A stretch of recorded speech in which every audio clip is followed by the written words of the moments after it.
بسم اللہ الرحمن الرحیم۔ السلام علیکم۔ الحمدللہ عز و جل پردے کے بارے میں سوال جواب کا سلسلہ جاری و ساری ہے۔ سوال: حاضری حرمین طیبین زادہم اللہ شرفاً تعظیماً کے دوران اسلامی بہن ولادت گاہ شریف، غار حرا، غار ثور، جبل احد شریف وغیرہ کی زیارتوں کے لیے جا سکتی ہے یا نہیں؟ جواب: مردوں کے اختلاط سے بچتے ہوئے پردے کی تمام ترقیدات کے ساتھ زیارتیں کر سکتی ہے، اور بہتر یہی ہے کہ گھر پر رہ کر عبادت بجا لائے، کیونکہ بالخصوص حج کے موسم بہار میں مردوں کے اختلاط سے بچنا کافی دشوار ہوتا ہے، اور اگر جائے بھی تو گاڑی میں بیٹھے بیٹھے دور ہی سے زیارت کر لینا مناسب تر ہے۔ سوال: عورت مسجد نبوی میں اعتکاف کرے یا نہ کرے؟ جواب: نہیں کر سکتی۔ سوال: تو کیا کرائے پر لی ہوئی قیام گاہ میں اسلامی بہن اعتکاف کر لے؟ جواب: کرائے کے مکان میں نماز کے لیے کسی حصے کو محسوس کرنے کی نیت کر لے، یہ جگہ اب اس کے لیے مسجد بیت ہو گئی اور وہاں اعتکاف کر سکتی ہے۔ سوال: صحابیات رضوان اللہ تعالیٰ اجمعین کے پردے کی کیفیات پر چند حدیث طیبات بیان فرمائیے۔ جواب: صحابیات کے حوالے سے پردے کے متعلق 9 روایات۔ نمبر 1، ام المومنین حضرت سیدنا عائشہ صدیقہ رضی اللہ تعالیٰ عنہما روایت فرماتی ہیں، ہم رسول مکرم صلی اللہ علیہ وآلہ وسلم کے ساتھ سفر حج میں حالت احرام میں تھیں۔ جب ہمارے پاس سے کوئی سوار گزرتا تو ہم اپنی چادر کو اپنے سروں سے لٹکا کر چہرے کے سامنے کر لیتے، اور جب لوگ گزر جاتے تو ہم چہرے کھول لیتے۔ تو دیکھا آپ نے کہ احرام کی حالت کہ جس میں چہرے سے کپڑا ٹچ کرنا منع ہے، اس حالت میں بھی صحابیات رضوان اللہ تعالیٰ اجمعین اپنے چہرے کو غیر مردوں سے چھپانے کا اہتمام فرماتی تھیں۔ یاد رکھیے کہ احرام میں چہرے پر کپڑا مس کرنا حرام ہے، لہٰذا وہ اس احتیاط کے ساتھ چہرہ چھپاتی تھیں کہ کپڑا چہرے سے مس نہ ہو۔ اس مقام پر یہ بات بھی یاد رکھنے کی ہے کہ صحابیات رضوان اللہ تعالیٰ عنہما عام حالات میں بھی اپنے چہرے کو چھپاتیں اور سخت پردہ کرتی تھیں، جبھی تو حدیث پاک میں حالت احرام میں چہرہ نہ چھپانے کا حکم دیا گیا۔ چنانچہ بخاری شریف میں ہے کہ نبی رحمت صلی اللہ علیہ وآلہ وسلم نے فرمایا، حالت احرام میں کوئی عورت نہ چہرے پر نقاب لے اور نہ ہی دستانے پہنے۔ نمبر 2، ام المومنین حضرت سیدنا ام سلمہ رضی اللہ تعالیٰ عنہما فرماتی ہیں کہ جب قرآن مجید کی یہ آیت مبارکہ نازل ہوئی، ترجمہ: اپنی چادروں کا ایک حصہ اپنے منہ پر ڈالے رہیں، تو انصار کی خواتین اپنے گھروں سے نکلتے وقت سیاہ چادر سے خود کو چھپا کر نکلتیں۔ ان کو دیکھ کر دور سے لگتا تھا کہ گویا ان کے سروں پر کوے بیٹھے ہیں۔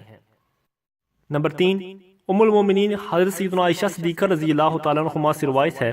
کہ جب یہ آیت کریمہ، ترجمہ: اور وہ دوپٹے اپنے گریبانوں پر ڈالے رہیں، نازل ہوئی تو عورتوں نے اپنی تحمد کی چادروں کو کناروں سے پارا پارا کیا اور ان سے اپنے چہرے ڈھانپے۔ نمبر 4، ابو القیس کی زوجہ نے ام المومنین حضرت سیدنا عائشہ صدیقہ رضی اللہ تعالیٰ عنہما کو بچپن میں دودھ پلایا تھا، لہٰذا ابو القیس حضرت سیدنا عائشہ صدیقہ رضی اللہ تعالیٰ عنہما کے رضائی والد اور ابو القیس کے بھائی افلاح حضرت سیدنا عائشہ صدیقہ رضی اللہ تعالیٰ عنہما کے رضائی چچا ہوئے۔ جب پردے سے متعلق آیات مقدسہ نازل ہوئیں تو افلاح نے حضرت سیدنا عائشہ صدیقہ رضی اللہ تعالیٰ عنہ کے پاس آنا چاہا تو آپ رضی اللہ تعالیٰ عنہ نے پردے کی احتیاط کے پیش نظر منع فرما دیا۔ چنانچہ بخاری شریف میں ہے کہ حضرت سیدنا عائشہ صدیقہ رضی اللہ تعالیٰ عنہ فرماتی ہیں کہ پہلے میں سرکار مدینہ صلی اللہ علیہ وآلہ وسلم سے دریافت کر لوں کہ دودھ کے رشتے کی وجہ سے افلاح کا مجھ سے پردہ ہے یا نہیں، کیونکہ میں یہ سمجھتی ہوں کہ دودھ تو میں نے ابو القیس کی زوجہ کا پیا ہے، اور افلاح سے کیسے رشتہ داری؟ اس پر رسول اللہ صلی اللہ علیہ وآلہ وسلم نے ارشاد فرمایا کہ عائشہ، افلاح کو اجازت دے دو کہ وہ تمہارے رضائی چچا ہیں۔ نمبر 5، حضرت سیدنا دحیہ بن خلیفہ رضی اللہ تعالیٰ عنہ فرماتے ہیں کہ آپ صلی اللہ علیہ وآلہ وسلم کی خدمت میں ایک مرتبہ مصر کے سفید رنگ کے باریک کپڑے لائے گئے۔ نبی رحمت صلی اللہ علیہ وآلہ وسلم نے ان میں سے ایک کپڑا مجھے عطا کیا اور ارشاد فرمایا کہ اس کے 2 ٹکڑے کر کے ایک سے اپنا کرتا اور دوسرا اپنی بیوی کو دے دینا کہ جس سے وہ اپنا دوپٹہ بنا لے۔ راوی کہتے ہیں کہ جب میں چلنے لگا تو حضور صلی اللہ علیہ وآلہ وسلم نے مجھے اس بات کی تاکید کی کہ اپنی بیوی کو کہنا کہ اس کے نیچے دوسرا کپڑا لگا لے تاکہ دوپٹے کے نیچے کچھ نظر نہ آئے۔ نمبر 6، ایک مرتبہ ام المومنین حضرت سیدنا عائشہ صدیقہ رضی اللہ تعالیٰ عنہما کی خدمت سراپا غیرت میں ان کے بھائی حضرت سیدنا عبد الرحمن رضی اللہ تعالیٰ عنہ کی بیٹی سیدنا حفصہ رضی اللہ تعالیٰ عنہما حاضر ہوئیں۔ انہوں نے باریک دوپٹہ اوڑھ رکھا تھا۔ حضرت سیدنا عائشہ صدیقہ رضی اللہ تعالیٰ عنہما نے اس دوپٹے کو پھاڑ دیا اور انہیں موٹا دوپٹہ اڑا دیا۔ حضرت مفتی احمد یار خان نیمی رحمۃ اللہ تعالی علیہ حدیث پاک کے تحت فرماتے ہیں، یعنی اس دوپٹے کو پھاڑ کر 2 رومال بنا دیے تاکہ اوڑھنے کے قابل نہ رہے، رومال کے کام آوے، لہٰذا اس پر اعتراض نہیں کہ آپ نے یہ مال ضائع کیوں فرما دیا۔ اور مزید فرماتے ہیں کہ یہ ہے عملی تبلیغ اور بچیوں کی صحیح تربیت و تعلیم کہ اس دوپٹے سے سر کے بال چمک رہے تھے اور سطر حاصل نہ تھا، اس لیے یہ عمل فرمایا۔ نمبر 7، حضرت سیدنا انس بن مالک رضی اللہ تعالیٰ عنہ کا بیان ہے کہ رسول اللہ صلی اللہ علیہ وآلہ وسلم نے خیبر اور مدینہ منورہ کے درمیان 3 دن قیام فرمایا۔ اسی دوران حضرت صفیہ رضی اللہ تعالیٰ عنہ کو اپنے حرم میں داخل فرمایا اور پھر دوران سفر آپ نے صحابہ اکرام رضوان اللہ اجمعین کی دعوت ولیمہ کی، جس میں روٹی اور گوشت کا اہتمام نہ تھا، بلکہ آپ نے دسترخوان بچھانے کا حکم دیا اور اس پر کھجوریں، پنیر اور گھی رکھا دیا۔ یہی سب کچھ ولیمہ تھا، لیکن تاحال صحابہ اکرام رضوان اللہ اجمعین پر واضح نہ ہوا تھا کہ حضرت صفیہ رضی اللہ تعالیٰ عنہ کو ماں حضور صلی اللہ علیہ وآلہ وسلم نے اپنی زوجیت میں لیا ہے یا کہ باندی بنایا ہے، کیونکہ یہ خیبر کی جنگی قیدیوں میں شامل تھیں۔ انہوں نے اپنی سلجھن کو حل کرنے کے لیے طے کیا کہ اگر سرکار مدینہ صلی اللہ علیہ وآلہ وسلم ان کو پردہ کراتے ہیں تو سمجھو کہ زوجیت میں لیا ہے، اور اگر حجاب یعنی پردہ نہ کرایا تو سمجھو باندی بنایا ہے۔ تو جب قافلے نے کوچ کیا تو حضور صلی اللہ علیہ وآلہ وسلم نے اپنے پیچھے حضرت صفیہ رضی اللہ تعالیٰ عنہما کی جگہ بنائی اور ان کے اور لوگوں کے درمیان پردہ تان دیا۔ نمبر 8، حضرت سیدنا ام خلاد رضی اللہ تعالیٰ عنہ کا بیٹا جنگ میں شہید ہو گیا۔ آپ رضی اللہ تعالیٰ عنہ ان کے بارے میں معلومات حاصل کرنے کے لیے نقاب ڈالے باپردہ بارگاہ رسالت صلی اللہ علیہ وآلہ وسلم میں حاضر ہوئیں۔ اس پر کسی نے حیرت سے کہا کہ اس وقت آپ نے نقاب ڈال رکھا ہے؟ تو کہنے لگیں کہ میں نے بیٹا ضرور کھویا ہے، حیا نہیں کھوئی۔ نمبر 9، حضرت سیدنا ابو سعید خدری رضی اللہ تعالیٰ عنہ فرماتے ہیں کہ ایک نوجوان صحابی رضی اللہ تعالیٰ عنہ کی نئی شادی ہوئی تھی۔ ایک بار جب وہ اپنے گھر تشریف لائے تو دیکھا کہ ان کی دلہن گھر کے دروازے پر کھڑی ہے اور مارے جلال کے نیزہ تان کر اپنی دلہن کی طرف لپکے، تو وہ گھبرا کر پیچھے ہٹ گئیں اور رو کر پکاری کہ میرے سرتاج مجھے مت ماریے، میں بے قصور ہوں، آپ ذرا گھر کے اندر چل کر دیکھیے کہ کس چیز نے مجھے باہر نکالا ہے۔ چنانچہ وہ صحابی رضی اللہ تعالیٰ عنہ اندر تشریف لے گئے تو کیا دیکھتے ہیں کہ ایک خطرناک زہریلا سانپ کنڈلی مارے بچھونے پر بیٹھا ہے۔ بے قرار ہو کر سانپ پر وار کر کے اس کو نیزے پر پرو دیا۔ سانپ نے تڑپ کر اس کو ڈس لیا اور زخمی سانپ تڑپ تڑپ کر مر گیا، اور وہ غیرت مند صحابی رضی اللہ تعالیٰ عنہ سانپ کے زہر کے اثر سے جام شہادت نوش کر گئے۔ اس پاکیزہ دور کے مسلمانوں کی غیرت ایمانی کا اندازہ اس واقعے سے بھی لگایا جا سکتا ہے کہ جس کو حضرت علامہ ابن حشام رضی اللہ تعالیٰ عنہ نے السیرۃ النبویہ میں درج کیا۔ آپ لکھتے ہیں کہ عہد رسالت میں مسلمانوں کی ایک عورت چہرے پر نقاب ڈالے ہوئے اپنی کچھ چیزیں فروخت کرنے کے لیے بنی کنقا کے بازار میں آئی۔ اس نے اپنا سامان بیچا اور ایک یہودی سنار کی دکان پر آ کر بیٹھ گئی۔ یہودی نے باتوں باتوں میں بڑی کوشش کی کہ وہ اپنے چہرے سے نقاب کھول دے، لیکن اس نے انکار کر دیا۔ پھر اس نے اس خاتون کے ساتھ شرارت کی اور یہ دیکھ کر یہودی کہے لگانے لگے۔ اس خاتون نے بلند آواز سے فریاد کی کہ ایک مسلمان اس یہودی زرگر سنار پر چپٹا اور اسے موت کے گھاٹ اتار دیا،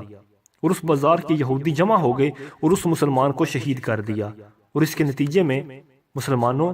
اور یہودیوں کے درمیان ایک زبردست جنگ ہوئی جس تاریخ میں غزوہ بنو قینقاع کے نام سے یاد کیا جاتا ہے۔ سوال: اسلامی بہن خریداری کے لیے شاپنگ سینٹر میں جا سکتی ہے یا نہیں؟ جواب: شاپنگ سینٹروں میں آج کل اکثر بے حیائی سے لبریز گناہوں بھرا ماحول ہوتا ہے، اور عورت صنف نازک ہے، اسے وہاں سے دور رہنے ہی میں عافیت ہے۔ اعلیٰ حضرت رحمۃ اللہ تعالی علیہ فرماتے ہیں کہ عورت موم کی ناک، بلکہ رال کی پڑیا، بلکہ بارود کی ڈبیا ہے، آگ کے ایک ادنا سے لگاؤ میں بھک ہو جانے والی ہے، عقل بھی ناقص یعنی بنیاد میں کوجی، ٹیڑھا پن اور شہوت میں مرد سے 100 حصے زائد ہے۔ امام محمد بن احمد ذہبی علیہ رحمۃ اللہ الکوی لکھتے ہیں کہ عورت پردے کی چیز ہے، بس اسے گھر میں قید رکھو، کیونکہ عورت جب کسی راستے کی طرف نکلتی ہے تو اس کے گھر والے پوچھتے ہیں کہ کہاں کا ارادہ ہے، تو وہ کہتی ہے کہ میں مریض کی بیمار پرسی کے لیے جا رہی ہوں۔ تو شیطان مسلسل اس کے ساتھ رہتا ہے اور یہاں تک کہ وہ گھر سے باہر نکل جاتی ہے، اور عورت کو عیادت وغیرہ کسی نیک کام میں اللہ عز و جل کی ایسی رضا حاصل نہیں ہو سکتی جیسی وہ گھر بیٹھ کر اللہ عز و جل کی عبادت اور جائز کام میں خامند کی اطاعت کر کے حاصل کر سکتی ہے۔ سوال: آج کل عموماً شوہر یا محارم سودا سلف لانے میں سستی کرتے ہیں، لہٰذا اکثر عورتیں ہی گوشت، مچھلی، سبزی، کپڑے وغیرہ ضروریات زندگی کی اشیاء خریدنے جاتی ہیں، تو کیا یہ جائز ہے؟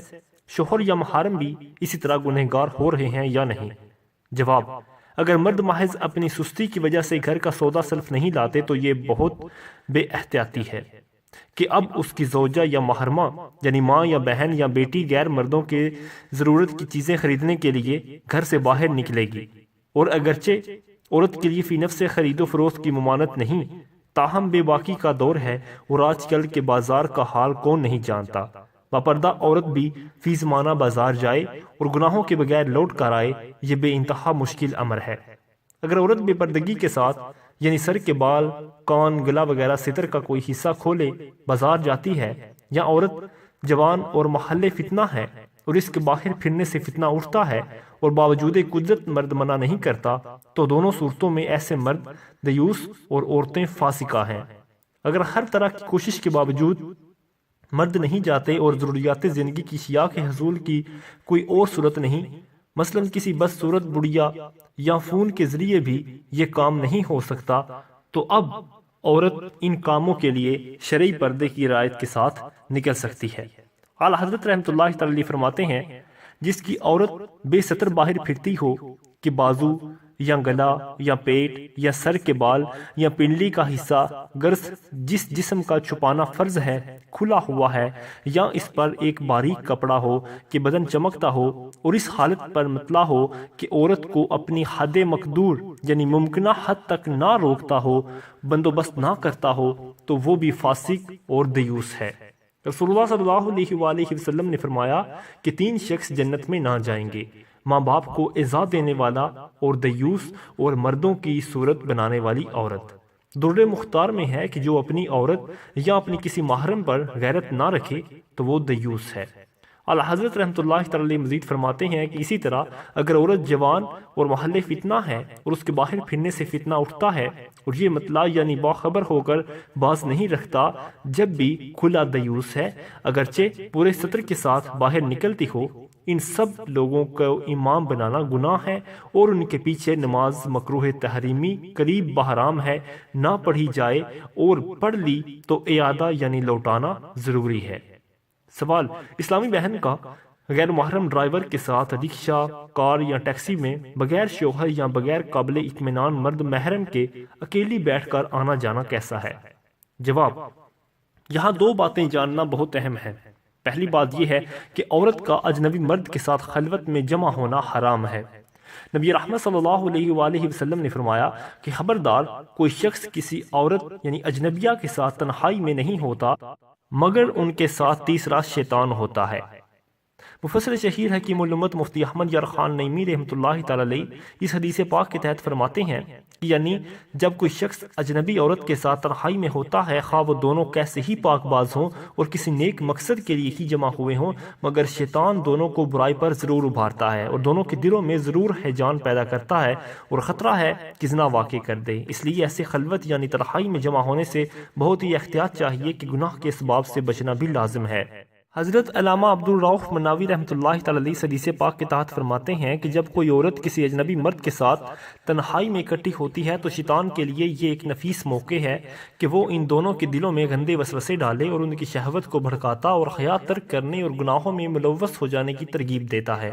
معلوم ہوا کہ اجنبی مرد و عورت کو ہرگز تنہائی میں اکٹھا ہونا جائز نہیں ہے، اور اس صورت میں گناہوں کے وسوسے سے ہی نہیں بلکہ تہمت لگ جانے بلکہ نہ ہونے کا ہو جانے کا بھی اندیشہ رہتا ہے۔ دوسری بات یہ ہے کہ اپنے آپ کو خطروں اور فتنوں سے بچانا ہر اسلامی بہن پر لازم ہے، البتہ خطروں اور فتنوں کے اندیشوں کی کوئی حد بندی نہیں، اور نامحرم تو دور کی بات محارم سے بھی خطرات ممکن ہیں۔ صرف تنہائی میں ہی نہیں، ہجوم میں بھی خطرات درپیش آتے رہتے ہیں۔ اسلامی بہن کی اجنبی ڈرائیور کے ساتھ ٹیکسی میں اکیلی بیٹھنے پر اگرچہ خلوت یعنی مرد کے ساتھ مکان میں تنہائی کا حکم تو نہیں، لیکن یہ صورت خلوت یعنی مرد کے ساتھ مکان میں تنہا ہونا سے مشابہ یعنی ملتی جلتی ضرور ہے، اور ٹیکسی وغیرہ بند گاڑیوں میں خطرات کا کچھ زیادہ ہی احتمال یعنی امکان ہے۔ ڈرائیور کے ذریعے ٹیکسی کے مسافروں کی اغوا کے واقعات بھی ہوتے رہتے ہیں، اور خاص طور پر اس وقت کے خطرہ کچھ زیادہ ہی ہوتا ہے جبکہ ڈرائیور کے بارے میں معلومات ہوں ہی نہ کہ کون ہے، کہاں رہتا ہے، کیسا آدمی ہے، اور عموماً بڑے شہروں میں ڈرائیور سے جان پہچان کم ہی ہوتی ہے۔